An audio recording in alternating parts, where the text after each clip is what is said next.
बिहार विधानसभा चुनाव को लेकर सियासी हलचल तेज है। राजनीतिक दलों के नेता एक दूसरे पर काफी हमलावर भी है।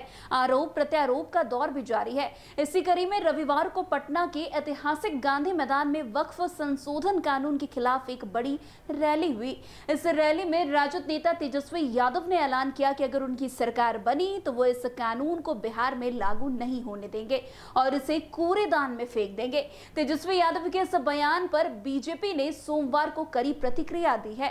दरअसल बीजेपी के राष्ट्रीय प्रवक्ता सुधांशु त्रिवेदी ने दिल्ली में अब प्रेस कॉन्फ्रेंस कर कहा है कि पटना के उसी गांधी मैदान में कल एक बड़ी ऐसी रैली हुई जहां कभी आपातकाल के दौरान संविधान की रक्षा के लिए लाखों लोग जुटे थे।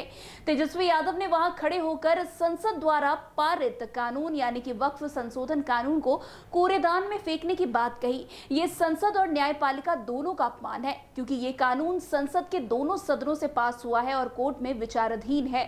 सुधांशु त्रिवेदी ने तेजस्वी यादव पर निशाना साधते हुए कहा कि तेजस्वी यादव वोट बैंक की राजनीति के लिए संविधान को कूड़ेदान में फेंकने की मानसिकता से बाहर नहीं आ पा रहे हैं। कुरान में कहीं वक्फ शब्द नहीं है। ये शब्द मल्लाओं और मौलवियों द्वारा गढ़ा गया है। इस्लाम में खर्च करना और दान करना सिखाया गया है, जमा करना नहीं। लेकिन तेजस्वी समाजवाद को छोड़कर नमाजवाद को बढ़ावा देना चाहते हैं। ये बाबा साहेब अंबेडकर के संविधान का मजाक उड़ाने जैसा है।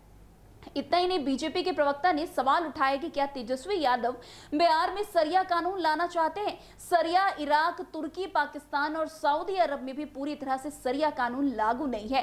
वक्फ विचार समाजवाद के खिलाफ है। तेजस्वी गरीब मुसलमानों के साथ नहीं बल्कि उन कुछ लोगों के साथ खड़े हैं जो सारी संपत्तियों पर कब्जा करना चाहते हैं। सुधांशु त्रिवेदी ने यह भी कहा कि बीजेपी और एनडीए उन सभी ताकतों से लड़ेगी जो संविधान को कमजोर करने या उसका अपमान करने की कोशिश करेंगे। वैसे आपको बता दें कि कल गांधी मैदान में वक्फ संशोधन के खिलाफ एक बड़ी रैली का आयोजन किया गया जिसमें कई नेता खास करके तेजस्वी यादव भी सम्मिलित हुए और तेजस्वी यादव ने इस दौरान कई सारी बातें कही है जिस पर अब बीजेपी काफी नाराज नजर आ रही है। और अब जिस तरीके से बीजेपी के राष्ट्रीय प्रवक्ता ने इस तरीके की बातें की हैं, इसके बाद आरजेडी के द्वारा क्या कुछ प्रतिक्रिया दी जाती है ये देखना दिलचस्प होगा। तो आज की इस खबर में बस इतना ही। अन्य खबरों में हमारे साथ ऐसे आगे बने रहें और देखते रहे। तब तक एनबीसी 24।